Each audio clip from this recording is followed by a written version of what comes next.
La historia de la comunicación política en la Argentina es la historia de la patria. Moreno, Dorrego, Mitre, Sarmiento, entre otros, disputaban la política mientras ejercían el periodismo.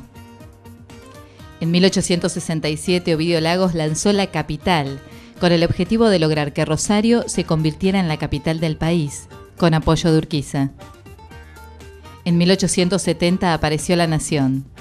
Mitre lograba conseguir sus intereses políticos y militares a través del periodismo. Desde el otro extremo ideológico surgió La Vanguardia, el diario del Partido Socialista. En la década del 80 apareció el humor y la sátira. Leandro Alem dijo que la revolución del parque la hicieron las armas y las caricaturas. Natalio Botana, ex militar uruguayo, llegó al país en 1913 y fundó el diario Crítica, que tuvo una activa participación en el primer golpe militar. Si muchos decían que la época era el diario de Irigoyen, sin duda Crítica fue el diario de Uriburu. En los años 20 nacieron los primeros multimedios. En 1924 el gobierno radical de Alvear pactó con los dueños de los medios.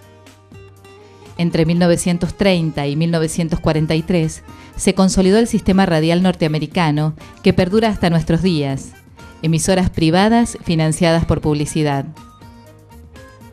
En agosto de 1945, Roberto Noble fundó Clarín. Un par de meses después se produciría uno de los grandes acontecimientos políticos del siglo XX, el 17 de octubre. En 1946, Farrell censuró el diario La Prensa con la justificación de que desorientan a la opinión pública. El gran logro del peronismo fue en el año 1953 sancionar la primera ley de medios y la única aprobada en democracia hasta el 2009. La Revolución Libertadora cerró los diarios que respondían al peronismo y prohibió toda expresión referida al general Perón y sus seguidores. Apenas derrocado Frondizi y con el ejército dividido y enfrentado, el periodista Mariano Grondona apoyó al sector encabezado por Onganía.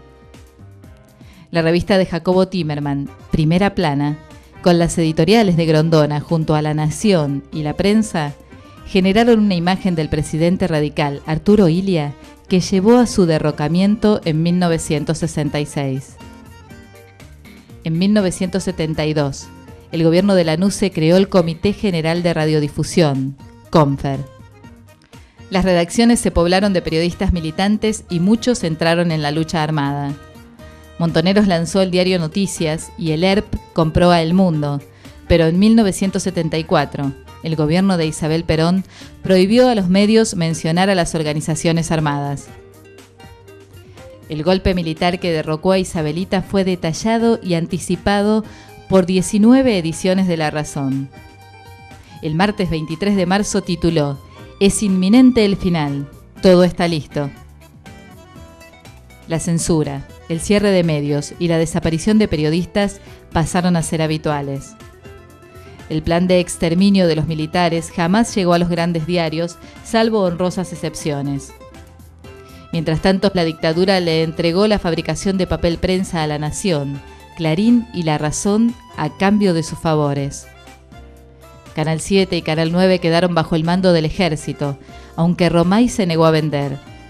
Canal 11 fue el botín de la Fuerza Aérea y Canal 13 el de la Armada. Si la falta de cobertura de la represión militar es una de las peores vergüenzas de la comunicación política argentina, la Guerra de Malvinas fue el peor de los ejemplos de la manipulación de una cobertura. El gobierno de Raúl Alfonsín tuvo una relación de mutua desconfianza con los medios dominantes. Clarín lo presionaba para quedarse definitivamente con Radio Mitre. La creación de Página 12 obligó a repensar el periodismo. Apenas llegó Menem al gobierno, sancionó una ley que permitía a los dueños de los diarios tener dominio sobre radios y canales de televisión. Ernestina Herrera de Noble, al recibir Canal 13 y Radio Mitre, felicitó al gobierno. A partir de 1993, se consolidó el estilo comunicacional del sistema de cable. Clarín se quedó con Teis Sport y los derechos exclusivos del fútbol. El menemismo privatizó Canal 7, pactó con la Iglesia y persiguió a las radios comunitarias a las que confiscó sus equipos. Poco cambió de las recetas neoliberales el gobierno radical de la Alianza, que desembocó en el estallido de diciembre de 2001. La salida de la convertibilidad, presentada por Eduardo Duhalde, provocó una inmediata reunión con el Grupo Clarín, que consiguió que se le especifique la deuda y una ley que lo protegía ante acreedores extranjeros. En los primeros años, el gobierno de Néstor Kirchner no difirió de sus antecesores. En 2005 renovó las licencias de televisión por 10 años y pactó con el Grupo Clarín la fusión de las empresas Cablevisión y Multicanal. Pero el Grupo Clarín discutió la candidatura de Cristina Fernández a la presidencia y algo se rompió. En 2009, el Congreso aprobó la nueva Ley de Servicios de Comunicación Audiovisual. Hace 3 años que el Grupo Clarín impide su aplicación plena. En esa pelea estamos.